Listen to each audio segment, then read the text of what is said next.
Hello and welcome to the Outdoors Adventure Podcast, a new podcast set up to bring you exciting content from the world of the outdoors adventurer. We'll be aiming to bring you news, events, gear reviews, trip reports, hints, tips, interviews, and much more on a monthly basis to give you your outdoors fix wherever you listen to your podcasts. UK based, we'll be trying to cover as wide a geography as possible, from Scottish Highlands to Dartmoor and everything in between, really. We'll also try and bring you a wide variety of activities, so paddleboarding, mountain biking, climbing, walking, hiking, geocaching, caving, anything outdoors related, we'll try and cover.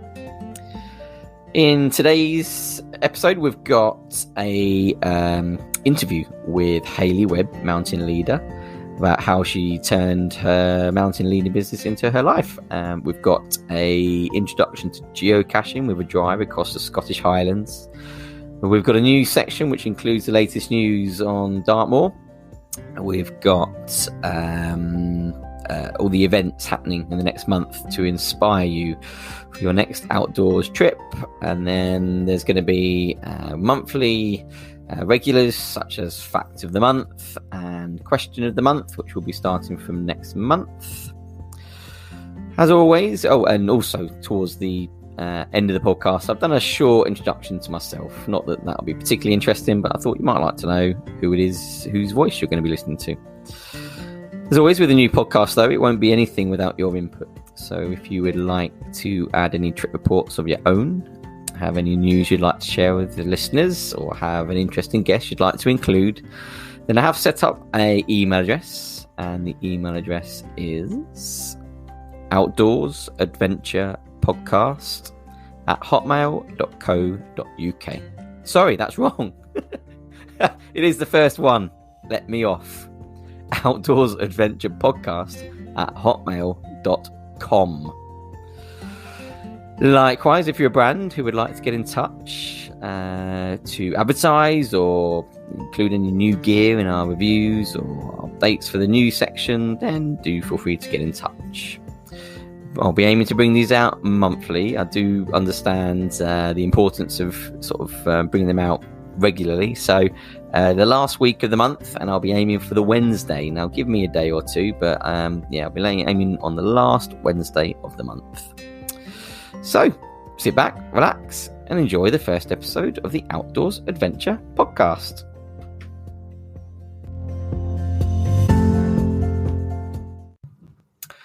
So, one thing I forgot to mention, like I say, it is the first one, so bear with me. I did forget to mention that there is a Facebook page set up as well. So, if you want to join the Facebook group, it's the Outdoors Adventure Podcast on Facebook. Thinking of trying to set up a TikTok maybe as well, or Twitter and other forms maybe later on down the line. By far the best thing you can do with a new podcast as well is, if you enjoy this, if you just subscribe on your podcast app, subscribe so this pops into your inbox monthly. And then it's really important for new podcasts to get reviews. So if you can leave a 5-star review, really appreciate it. It really helps bump the podcast up, and so it becomes much more visible, and a lot more people will find it. So yeah, if you can do that, then that'll be fantastic.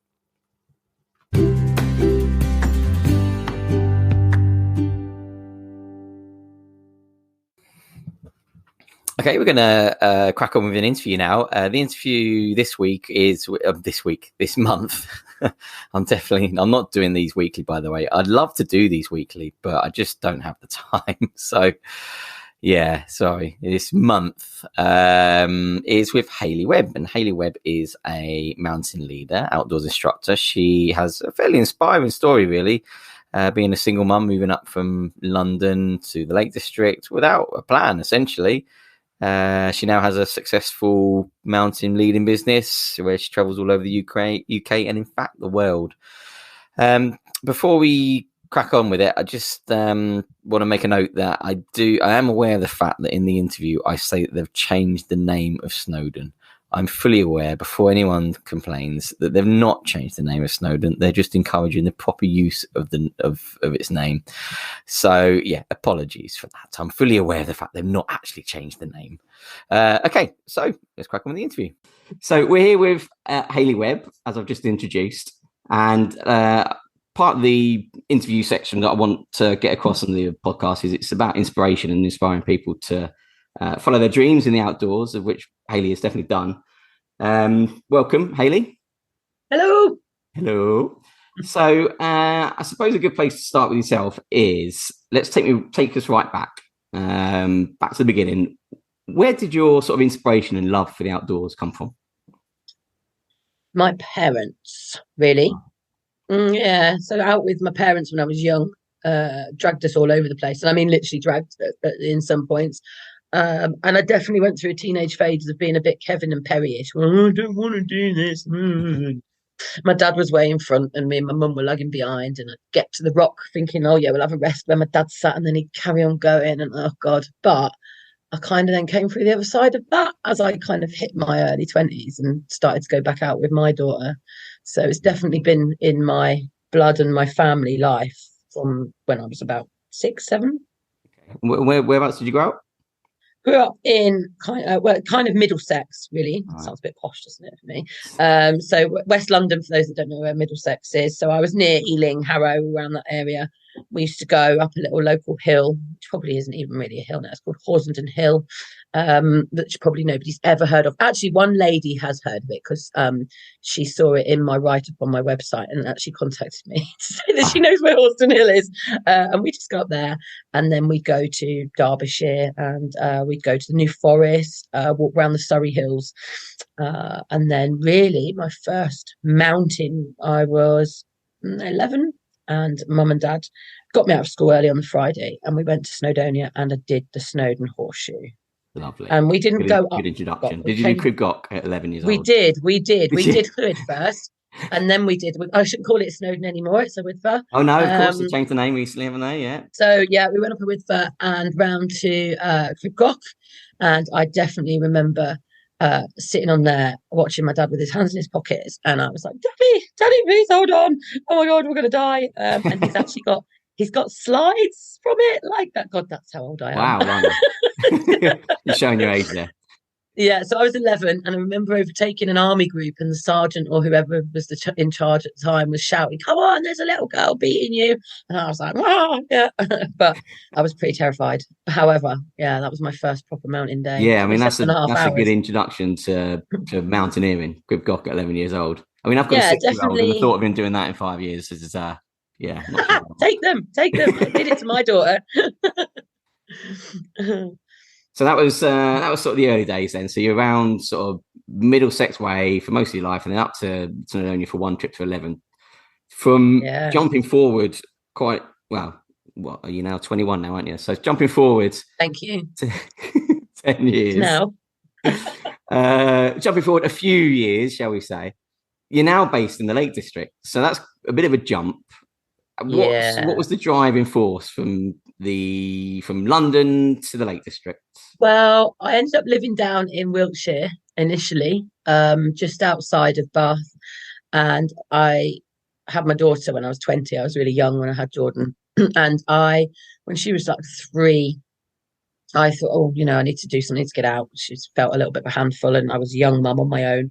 So I drove across Severn Bridge and discovered the Brecon Beacons, and would start going for a wander there, which then started to push me driving up to Snowdonia and up to the Lake District. And the reality is, when she was 6, I really started to look at life that I wasn't particularly happy where I was, relationship I was in. And if I was going to move, then I wanted to move somewhere that I really wanted to be. So I really toyed between living in Snowdonia, which really felt like going home because I'd spent so much time there with my family. But we also used to come to the lakes as well. And I kind of chose the Lake District. I just felt there was more on offer for a little girl growing up than there was in Snowdonia. I might be wrong. I'll get shot down by people who bring the kids up in Snowdonia, but that was my decision at the time, at the tender age of whatever I was, because I'm only 21 now. And so actually I moved to the Lake District in 2007. when she'd just turned 7. Mm. And I've been here ever since. It's the longest I've been in one county. I mean, it's a bit of a jump, isn't it? To chase Yeah. uplifting your entire life and your daughter and coming to the Lake. What was the sort of was it scary? How did you feel at the time? Yeah, it was really scary because I kind of left somebody. We get on fine now, but I just wasn't happy in a relationship with him, and I just did it really. And when I say I just did it, I literally did put all my stuff in storage in Barrow-in-Furness, got in the car with Jordan, and went and stayed in a bed and breakfast of people who Dave and Jackie, who I love dearly, and I'm going to come and see you soon. Hmm. Dave and Jackie had a B&B that I'd stayed in a few times, and they were really instrumental in being in touch with me and giving me some information about any jobs going, and that they knew somebody had a house coming up for rent. And so I literally just did it, and I moved to Coniston, and I didn't know anybody apart from them. And I got there on a Thursday, and they took me to the Sun pub on the Friday for happy hour, where I met the mountain rescue team and joined the rescue team, and then I got a job.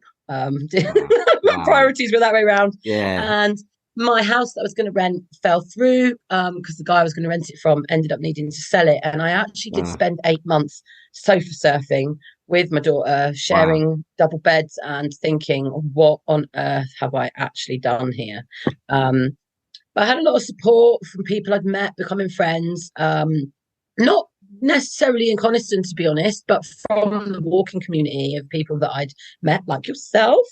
And yeah, God, that was a long time ago. And so that was that really. And then eventually, in like June, July, the following year, 2008, I finally managed to secure my own flat to rent in Coniston, which was the scene of many it well. Party. Lots of parties. Many pirates running around Coniston. Yeah. I've still got the video that I made from that. Oh God, don't show it. Yeah. Well, you talk about couch surfing, but so Jordan would have been what, 7 years old, something like that, when you were doing that. Yeah. So I think as a parent, now that I've got kids about that, well, I was 6-year-old myself, you sort of you must sit there as an adult and think, what am I doing? What am I doing to my daughter doing couch surfing? Totally. Does she look back on that as a big adventure? Because it must have been an amazing adventure for a 7-year-old. So Jordan was really difficult, as you might remember, actually, when she was that age. She was really hard work. I wouldn't put that down to what we did in our life in terms of moving. She just happened to be one of those kids that, I went to a child psychologist because she was just such a handful, and they said that she had kind of mild hyperactivity, but ultimately the question pointed back at myself was that the issues that she was having were basically my fault. And if I'm really honest, being a parent by yourself in your early 20s is hideous, actually, because unless it's you are being 37 with a wife. There's no there's no book, and actually in your early 20s you're pretty selfish, and my life kind of went along, without going into too much depth on that, but my life went along the lines of I became a mum, and it definitely wasn't on my plans of radars to do that, And so trying to parent a child that really did not want to come walking up hills with me, and actually didn't want to do much else, to be fair, she was quite unruly.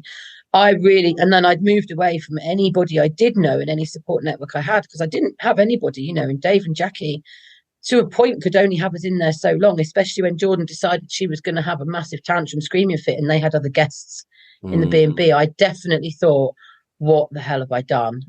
Because I didn't have anybody. But, if you want something bad enough, you'll make it work.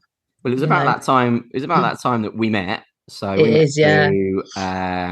was the Live for the Outdoors walking. LFTO, the forum from Trail Magazine. They've got a lot group of us.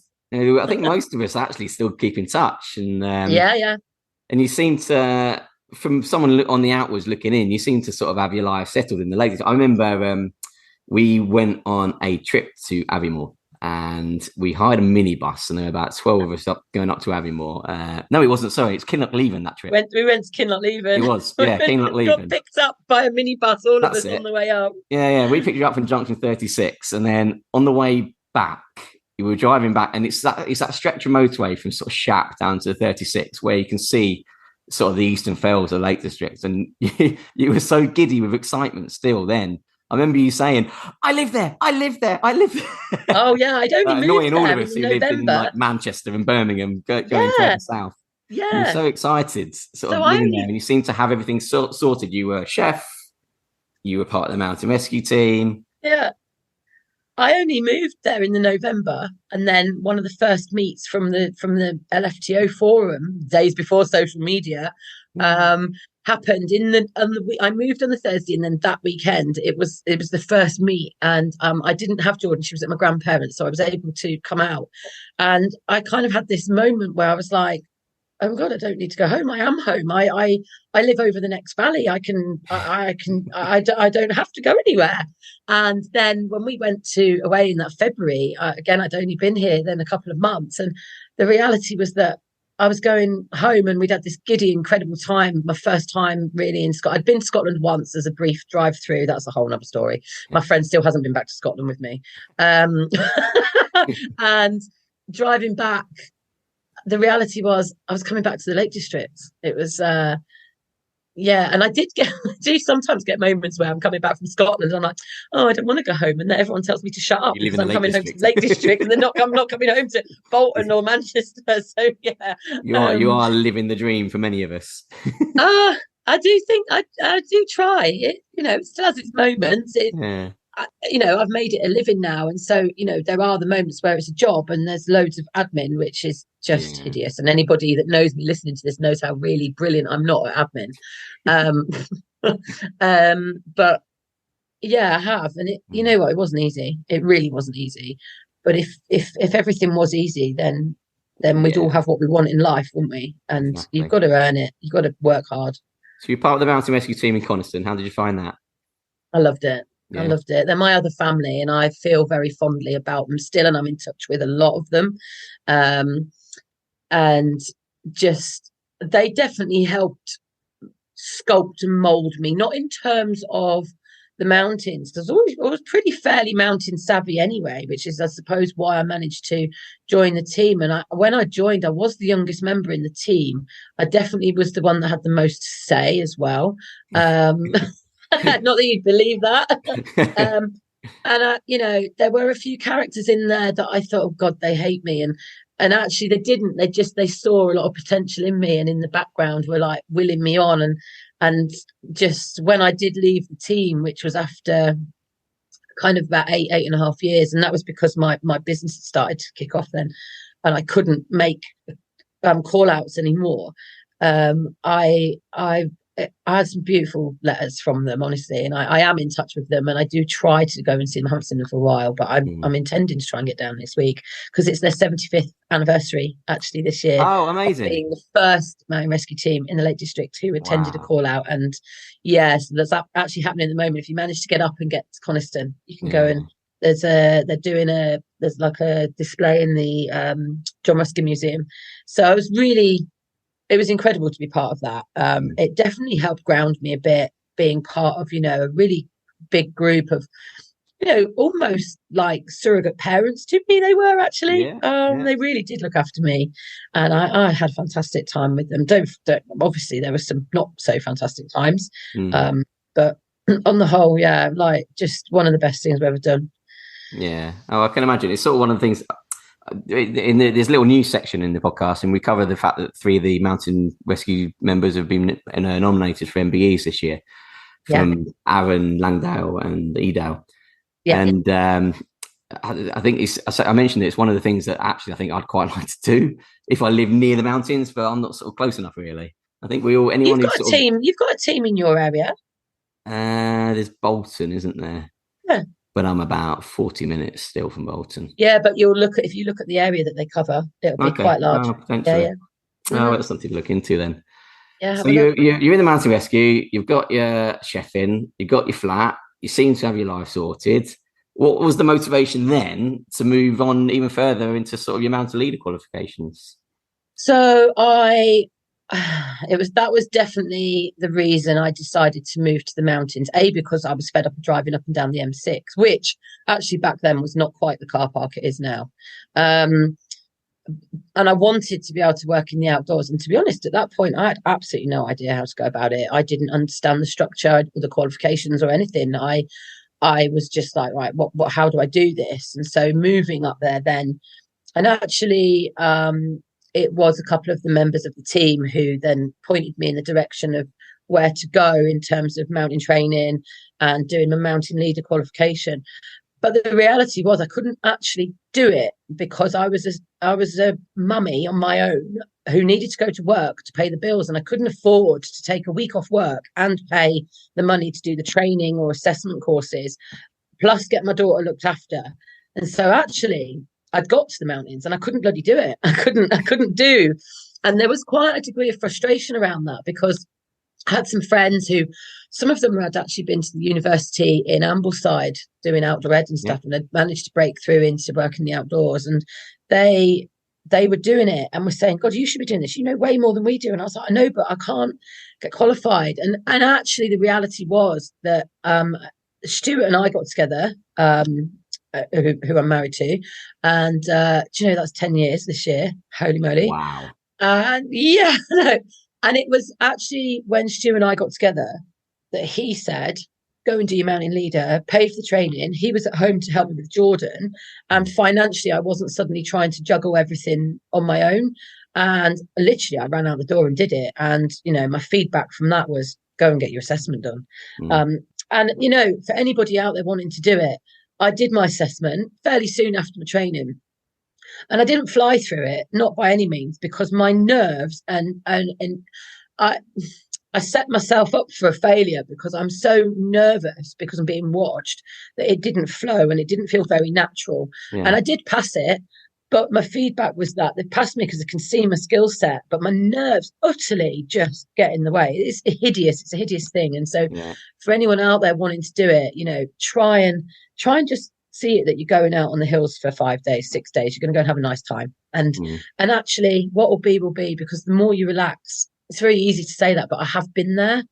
And so when I'm saying to people now that I'm taking out that are getting ready for it and the nerves are overriding, just go out on the hills for 5 or 6 days and have a nice time. And what will be, because the more relaxed you are, the more natural it comes, because it's what you like doing. Yeah. So that was really how I then managed to do my mountain leader, and then started to form this crazy business that's going on now. It's a business that, like, for someone who follows you on Facebook and knows you pretty well, it seems to be doing well. So all credit to you for going out and doing it and making a success of it. I mean, you've just come back from Nepal.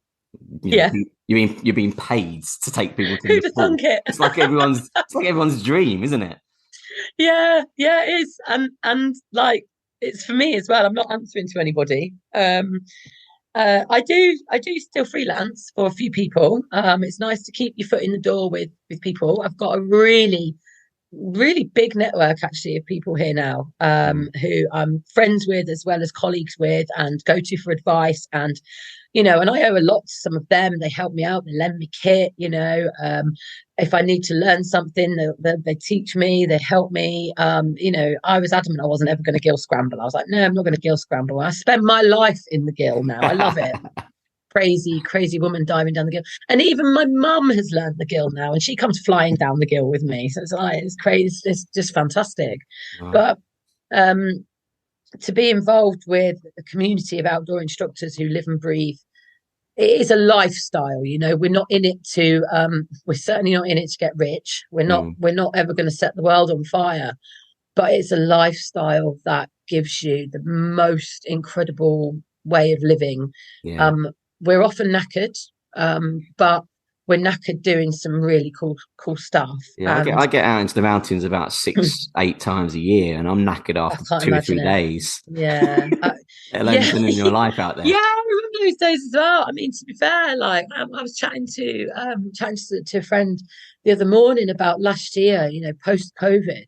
I had, along with a lot of other people, 2 years worth of work bounced into last year, plus last year's work. And a lot more people in the UK suddenly realising what was on the doorstep and coming out, or along with maybe restrictions on going abroad. And normally, by the time we get to kind of mid-August, end of August time, September, we're all a bit frazzled. we were frazzled by June last year. Yeah. Everybody across the board was absolutely battered.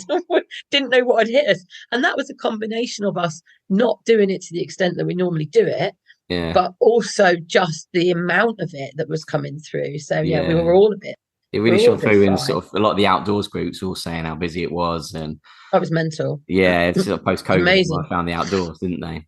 So do you think you've had for someone who you've had an incredibly inspiring story for a lot of us? You know, I looked at doing it sort of a long time ago, becoming a mountain leader and getting my qualifications and stuff. But sort of life takes over. You get your career and you get your kids and your family, and you just sort of carve a different route. And then you look at someone like yourself, and it's incredibly inspiring. Do you think? Have you ever had a moment where you thought, "That's it, I've made it, I've done it"? Have you had your "I've made it" moment? I think but I seem to have them all the time. Amazing. That's incredible though. It's brilliant. It's definitely so I wouldn't be doing what I'm doing without, having moved here, but also really joining LFTO and meeting the likes of, Johnny and mates and we all pushed each other, didn't we? Yeah. And I was really lucky to fall into kind of a circle of friends and mates that had different skills that we could all help to upskill each other to the point of then going to the Alps and stuff. So I didn't need to book a guide or book a professional to help me do that. I was amongst the group of people that have that. And for me, that was a really normal, natural thing. And you know what? For many people, that isn't life. And they don't have that social circle to get out with and do these things. And when I take somebody out who comes to me that wants to achieve learning a map and compass, or scrambling or being really frightened of heights or doing striding edge, up to somebody standing at every space camp who never in a million years thought they would. I'm an emotional mess. I'm literally an emotional mess constantly. People look, I can just see it in their eyes. And I've done that. I've been able to do that. And it's not like I've done that. Oh my God, look how good I am. It's like, oh my God, I'm just a girl that likes walking up the mountains and I want to take everyone with me. Yeah. And it's really humbling to be able to play that part in people's lives. I'd never want to appear that I've got an ego or I think I'm better than others or anything. I like to share my experiences. I've had tears and I've had tantrums and I've had meltdowns and I've lost the plot trying to do some of this stuff. First time I was on the Sky Ridge, oh my God, I literally have left fingernails and definitely there was some brown patches in my pants, and, I practically needed to slap around the face to get a grip. And now I take people up there, so I understand and have this empathy when people are nervous and they're not feeling the way they want to feel, because I've been there and sometimes it still happens now. Stu and I have walked away from rock faces in silence because of my behavior. So I think standing at every space camp in 2017 with my first group, and I just sat there and I was like, oh my God, wow. I have got my entire group here and me, I've done this, but I say I've done it, I wouldn't be doing it without Stu. Yeah. And it drives me insane, actually, as I'm sure all husband and wives say about each other, but I wouldn't be doing this without him and his support and backup. I would, but it wouldn't be the same, and it wouldn't have come as soon, and I would have always got there, but we are a team, and he sits in the background putting up with me. You can sort of see that on a lot of the Facebook posts that you put. his smiley face. That's of course. It's frustrating. I can put this amazing post up about what somebody's achieved or where we've been, and then there's this picture of Stu. And there's no comments about what anyone's doing. It's about, oh my God, Stu looks like he's maybe smiling. Oh look, Stu's not smiling. It is quite real life. It's real life. It is real life. And I think behind, I marketed myself as my name because then I want people to know what they're getting, and they're just going to rock up, and it's me. Yeah, amazing. There's way too much admin though. The more work that comes in, the more admin that requires. And oh my God, I hate it. I think any business requires Most of my emails start with an apology, because they're either I've promised that email a week ago, and actually, if I'm really honest, I probably do lose business because I'm really crap at actually getting back to people when I say I'm going to, or instantly. There's only one of me. I Yeah, yeah, just of don't. course, yeah, It's hours in the day, and it is quite. It, it's funny because I am kind of living the dream, but it does have the flip side of it. There are times when I'm like, oh, I really want to get out and go and do this climb or climb that mountain or walk up there and go walking in Scotland, whatever. But actually, I'm knackered yeah, because I'm doing it as a job as well. And yeah, so for the first 2 years, I was really hard to find the balance, and it was quite a strain on Stu and I, because he was like, come on, let's pop out this evening. Like we would normally, summer nights go out up a hill or go for a climb or whatever. And I didn't want to go because I was too tired. And so I had to really work hard to get the balance right so that we still have our life outside of me. It's not getting bored, but when you've been walking like all day, and also when you're out with clients now on the hill, you're on permanent send talking all the time. And so when you come home, you kind of just want to not talk. And I mean that kind of I works suppose in that a is the sense. downside of turning your passion into a business. Yeah, It does so it become was work. to start with. It was to start with. There was the excitement of, oh my God, I'm actually doing this and living the dream. But the reality was actually it was really quite tough to get it right. And now the balance is brilliant. Last year was hard, but that's because of everything that had gone on. Yeah, And I say everybody in the industry found last year really tough. In general. So this year looks to be much more settled. mm. But equally, this year's also looking a little bit different in terms of people are financially challenged at the moment. Yeah, And we are booking somebody like me. We're a hobby, we're a luxury item, we're not a necessity. And so the mm. first thing that's going to get kicked out of people's budgets is experiences with people like me. And Mm. I know a lot of people are all noticing it. We're all okay, but we can see the difference already. Right. So, time will tell. Mm. That's, we're self-employed, and so there's never any guarantees with that. And even the people that have got bigger businesses that are freelance for, you can only freelance for people if they've got enough work coming in to give it to the Of course. freelance. So it's a tricky industry to be in, and we spend our lives then constantly making sure we've got work for the next month, the following year. And so you don't ever really switch off. But Yeah. once you find that balance, it's ace. Amazing. Oh, well, it's amazing to hear. So we're coming to the end now, really. But there's one question that I'm going to ask everybody who comes on the podcast, which is quite an interesting one. But the question is, what's the one No. thing that most people are surprised to find out about you? I think there's probably been a few already in this podcast.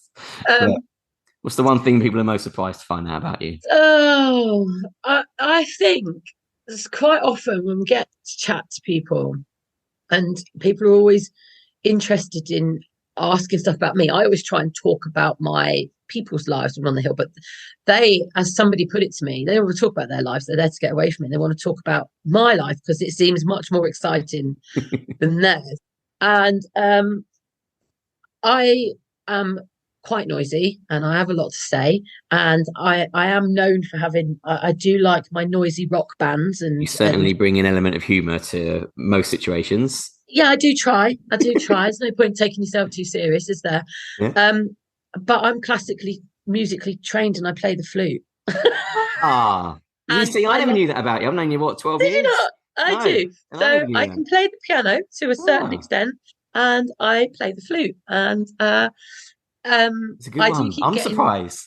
I keep getting nagged by the local pub, the musicians, because on a Monday night all the musicians rock up. I've got some dear friends now down there Yeah. that say, "Come and bring the flute," and I'm like, the problem is that they're playing like some folky music, and I don't know it. I've got to learn Yeah. that first, and You could just I'm a join little in bit with folky shy music, to though, play can't it. you? But I get it out at home when I'm on my own sometimes and have a Yeah.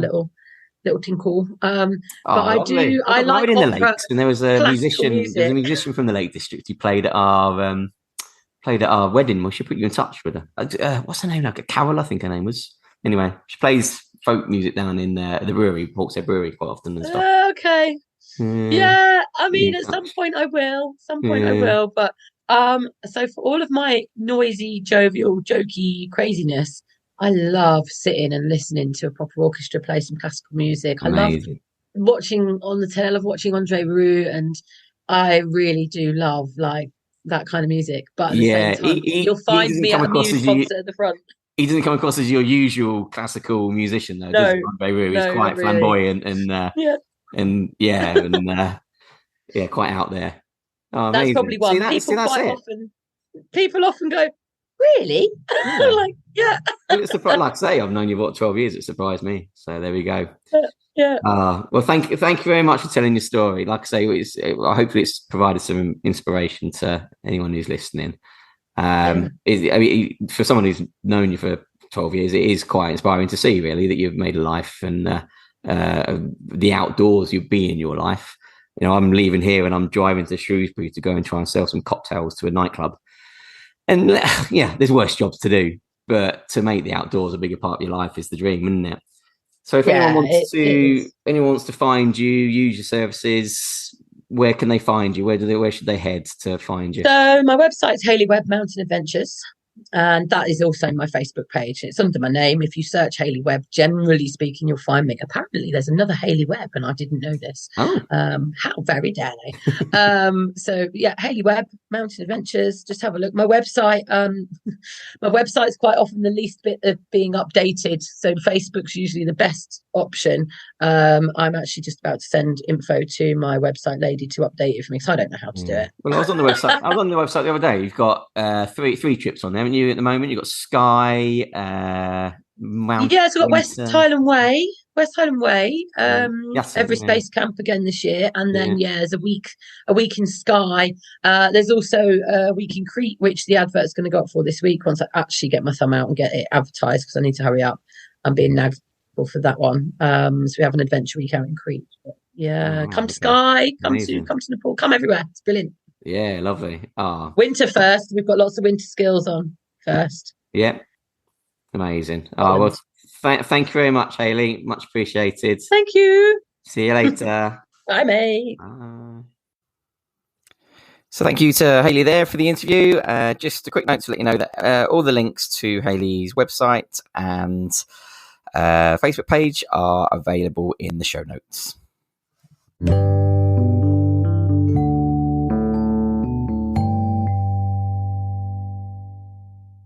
Random fact of the month. In May 1996, Italian Hans Camelander completed the fastest ever ascent of Mount Everest. Any guesses? Well, he climbed from the northern side, and going from base camp to the summit, he completed it in 16 hours and 45 minutes.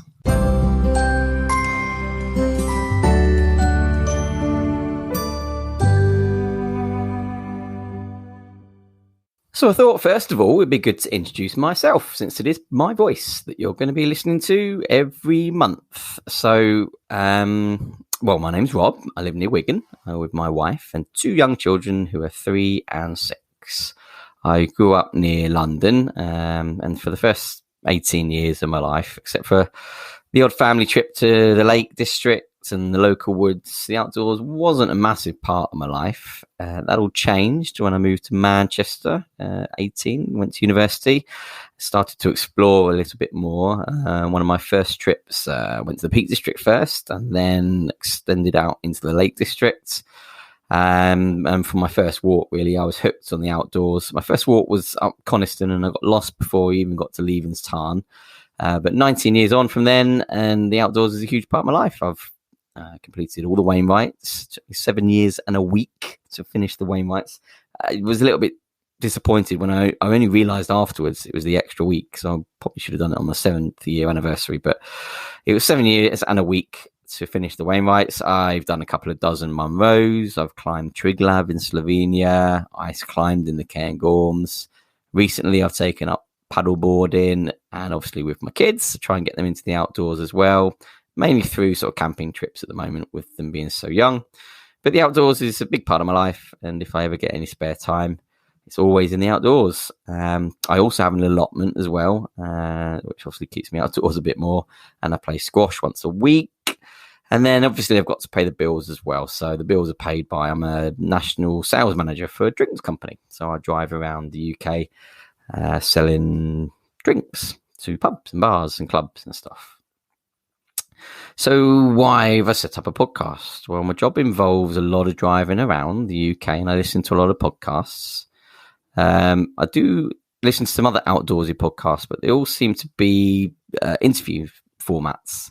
So I wanted something a bit more broad to include things like news and events. I wanted to keep updated on that, and I quite like hearing other people's trip reports for inspiration. So this is intended to be a bit more of a magazine format. So, for example, in this first episode today, we've got a interview with Hayley Webb, who is a mountain leader, and she's got quite an inspirational story, moving from London up to the lakes with as a single mum, and quite an inspirational story. We've got a trip report from geocaching in the on a drive across the Highlands of Scotland, something that I do quite a bit of, geocaching. There's a small news section where we'll update every month on anything interesting happening in the outdoors world, and any events coming up for inspiration to get out into the outdoors, and a fact of the month as well.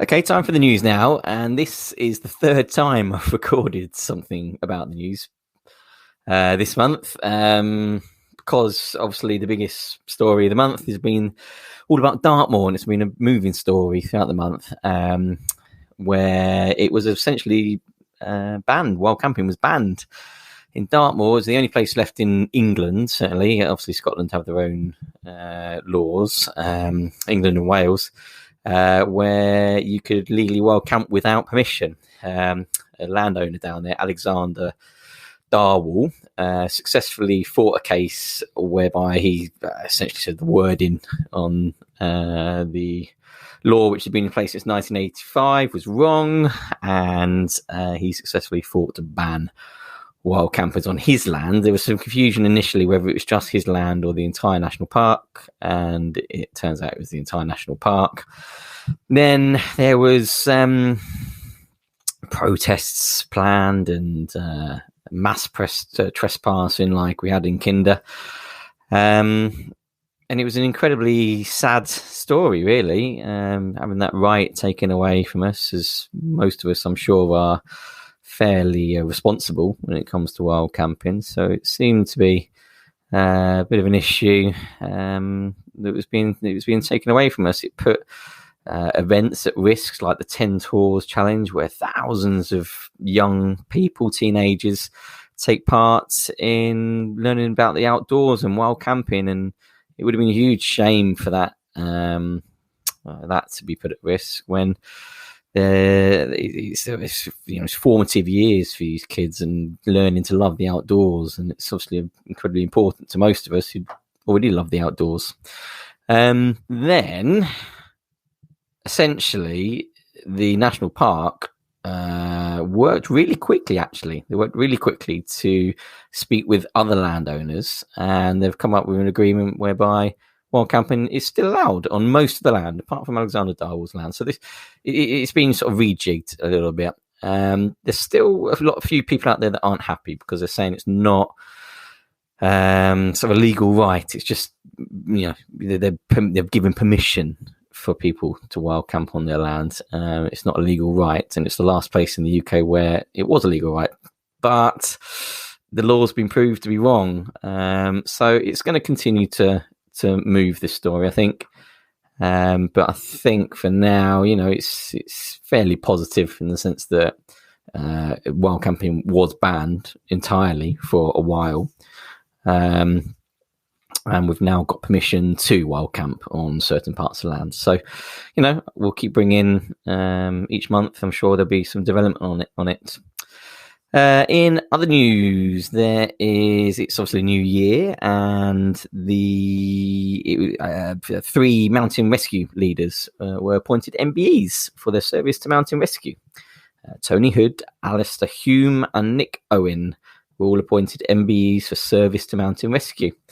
Tony is of the Edale Mountain Rescue, Alistair of Arran, and Nick of Langdale. And I did a bit of research into them. They've clocked up over 100 years of service to mountain rescue services. So I think, anyone who loves the outdoors knows that these are the unsung heroes that are volunteer mountain rescuers. Not that everyone realises they're volunteers when they get called out for people climbing Scarfell Pike in high hills and whatnot. But yeah, great news, lovely news. It's always nice to see the recognition that they deserve. And hopefully it will give you some inspiration to pop a quid in one of those boxes that you see everywhere. If not, then perhaps the next story will, in what's got to be some sort of record. Well, maybe not a record that they wanted to break, because I think Mountain Rescue Team have received, they received a call out 44 minutes into the new year when a lady broke her ankle trying to climb Great Gable. I'm not too sure about you guys, but if a call came in at 12:44 a.m. on New Year's Day, New Year's Eve, not too sure I'd be in any fit state to go climbing a mountain to go and help this lady. But 14 of their rescuers were. So off they went 5.5 hours later, plucked off the mountain. I know there's a few people saying, what they're doing out on New Year's Eve, putting services at risk and whatnot. But I'm sort of the opinion it's a free world, do what you want. And they were well equipped. They'd already taken the decision to turn around, so they seemed to know what they were doing. But yeah, 12:44. Not too sure I'd be doing that.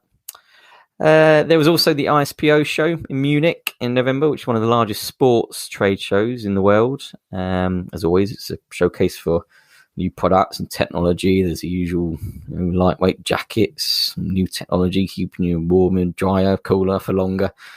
But the more interesting developments for me were, firstly, now I'm going to say this hopelessly wrong, it's Bajao cabin, Bajao cabin, which is a tent designed to fit on a paddleboard. Now, I don't know, I've just taken up paddleboard and the thought of sleeping on one, I'm not too sure about that. But the sport's developing quickly, and I can sort of see how it would be appealing for some people.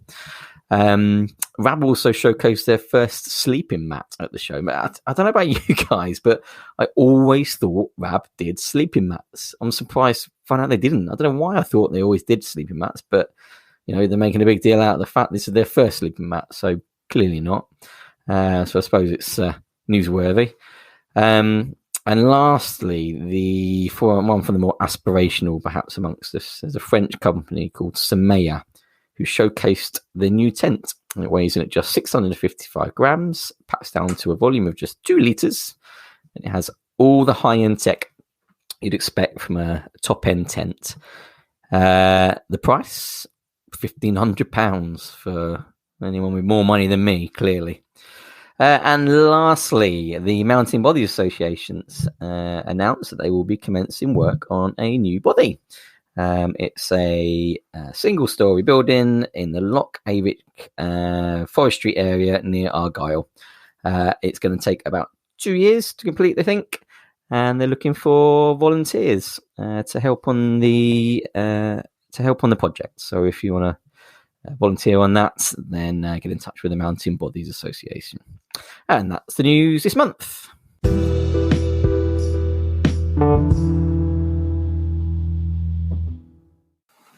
Next up, we're going to bring you a trip report. Now, I had the idea for this podcast a long time ago and started doing some recordings. So this was actually from 2019 when I first conceived the idea, but it's still relevant today. The report's an introduction to geocaching, an activity that perhaps not a lot of people have tried. I've personally found over 1,000, which sounds like a lot, but there's a lot of people out there who found a lot more. Best described as an outdoors treasure hunt. The report comes from a drive through the Scottish Highlands whilst I was on my way to a meeting with work. Perhaps the best description of a micro-adventure. For more information about geocaching, the best place to start would be www.geocaching.com. Now, over to Loch Lomond.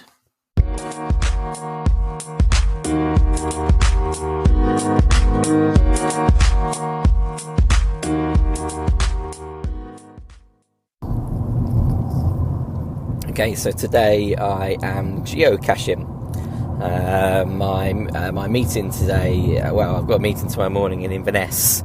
I normally fly up, but the flight's too expensive, so I'm driving up. And so I've had a meeting in Glasgow, and now I'm taking the scenic route from Glasgow up to Abbeymoor, where I've decided to stay the evening.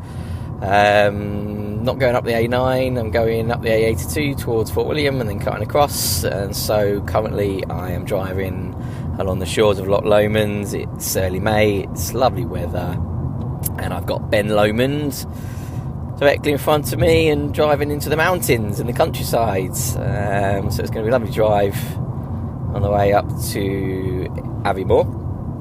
And on the way there I'm going to be doing a bit of geocaching, making the most of not having any meetings and not having any time pressures to get there. So I'm going to be stopping and seeing some nice scenic places en route. Now,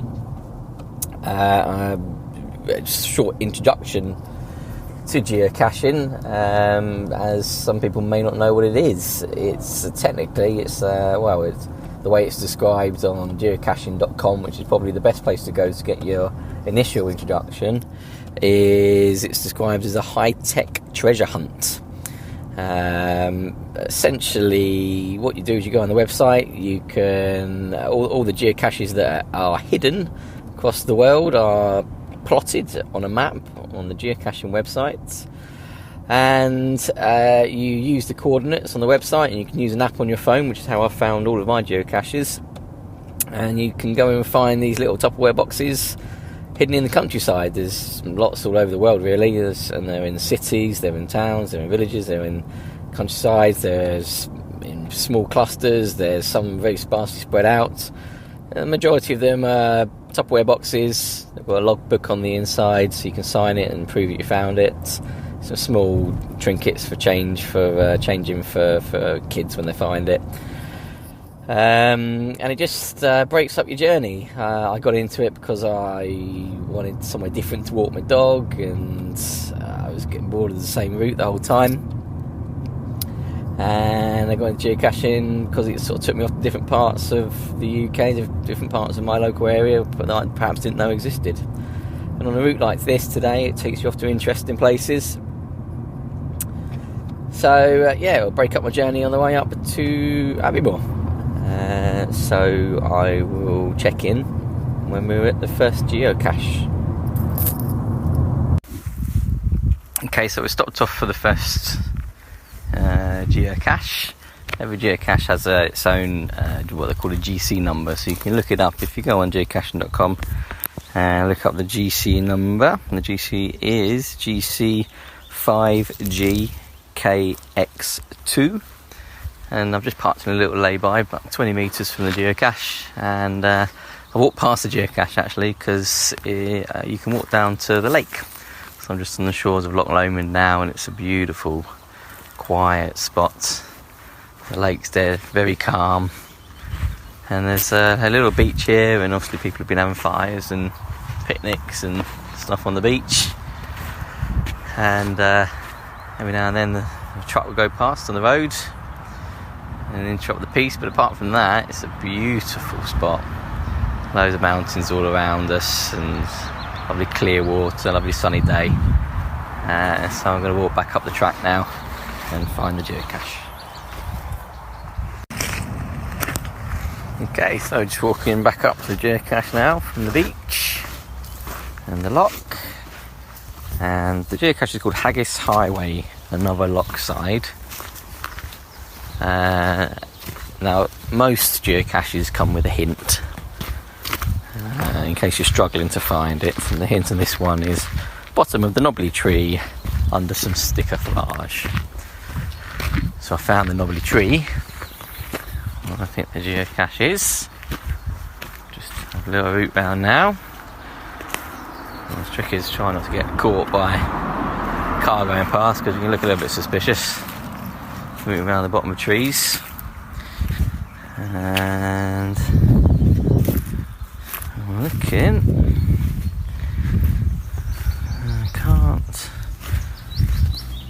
find most logical place. I think I might be at the wrong tree actually.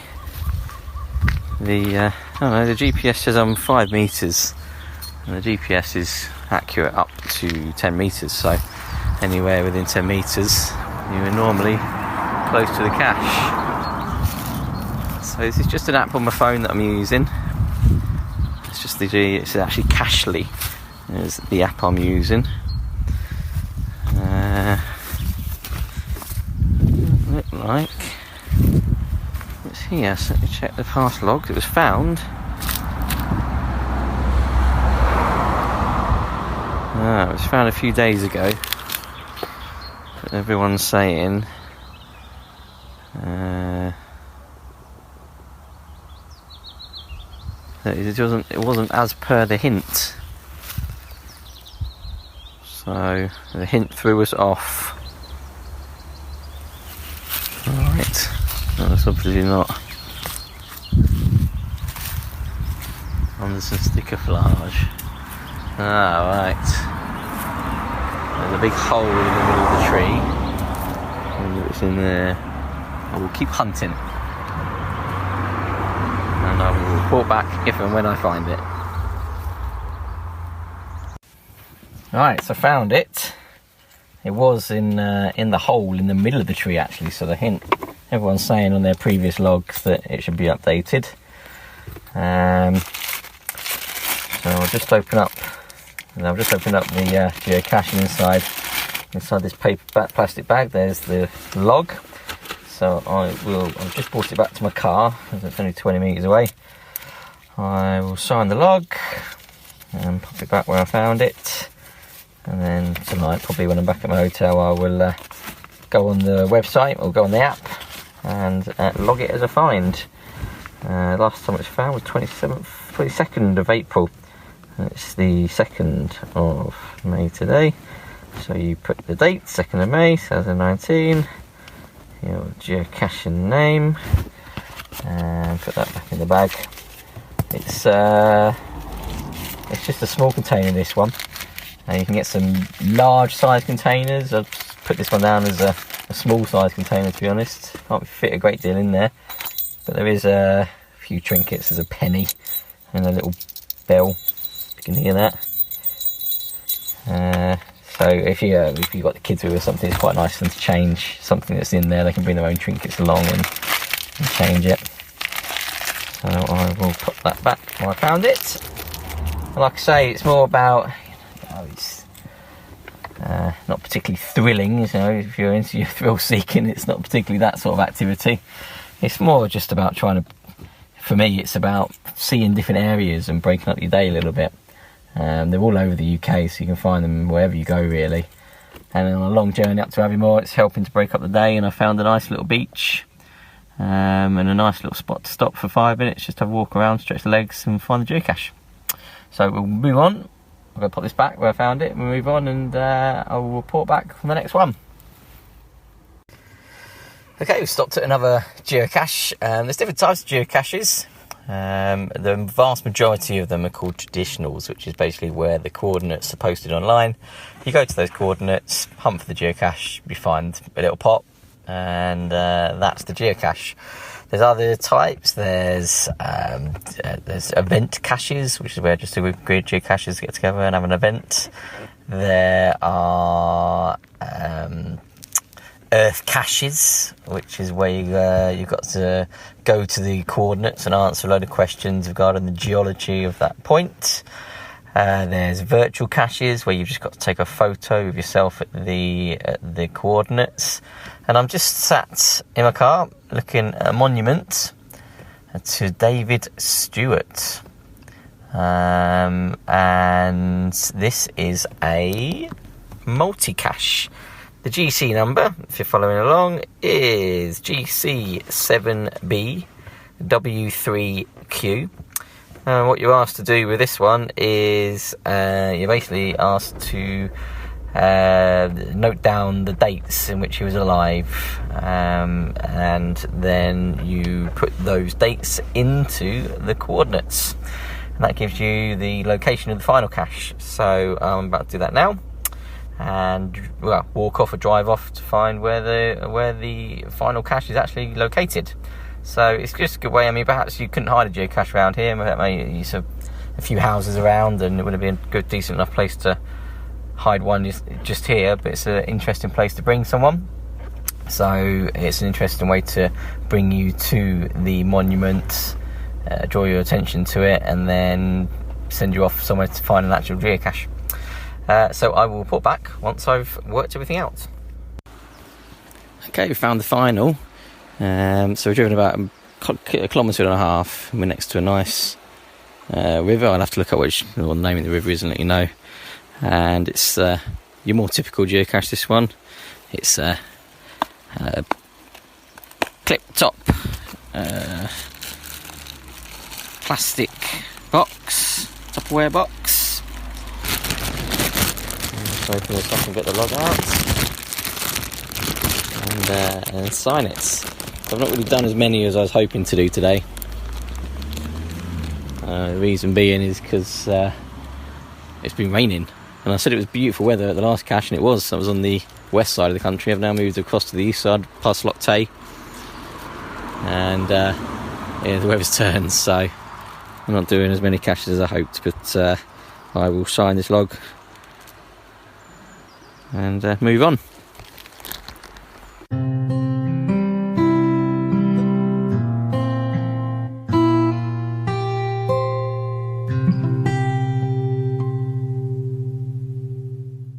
So hopefully the trip report and the interview with Hayley and the news and everything and the discussions that we've had over the last hour has given you some inspiration to get out this month. So if you want to get out this month and join in some events, what's coming up in February? So the first thing that I noted was, if you want to take cycling perhaps a bit more seriously, Mark Beaumont is doing a tour talking about his cycling adventures from over 100 countries. Some of the dates are sold out already. I think there's only 2 that are sold out. So there are still tickets available in Tunbridge Wells, Radlett, Cheltenham, Newport, Worcester, Buxton, Aberdeen, Inverness, Stirling, Penrith, Leeds and Sale. And the dates for those range from the 1st of February to the 27th of February. I didn't look at all the prices because they're all individual, I think, but the one nearest me was fairly reasonable. Next up, on the 16th of February, the team behind the Kendal Mountain Festival are putting on an adventure film collection evening with a guest speaker at the Brewery Arts Centre in Kendal. They haven't announced who the guest speaker is yet, but you'll get an evening of award-winning films, from a high-altitude adventure to tales showcasing wilderness and adventure travel. Tickets for that are £13, and they're available from the Kendal Brewery Arts Centre website. And lastly, there's a camping, caravan and motorhome show, which I'm hoping to get along to. I'm hoping to bring a few interviews from people there. It's in Birmingham at the NEC from the 21st to the 26th of February. I've never been, but as with most shows at the NEC, and they're massive events, these, and actually on their website it says that they had over 100,000 visitors last year, which I couldn't quite believe. It's quite an extraordinary figure. So looking forward to it. I think it's safe to say if there's anything sort of camping related, caravan or motorhome related you're interested in, then you'll probably want to get along to the show. I'm probably going to be looking more at the camping areas there. And I'll be looking at what new products are on display and information about destinations. And there is a speaker lineup as well. So tickets are only £12. So hopefully there will be something there to get your outdoors juices flowing.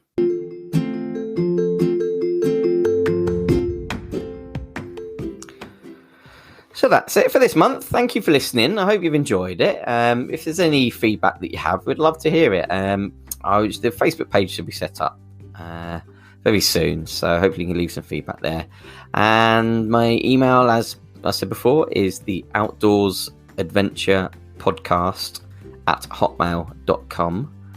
That's Outdoors Adventure Podcast @hotmail.com. Please leave a review if you do listen to this on Apple Podcasts. It makes a huge difference climbing up the charts, and shares it with the outdoors community. So yeah, if you can review us, that'd be fantastic. Next month, we are going to have a trip report from a body trip, which I'm going to be doing shortly.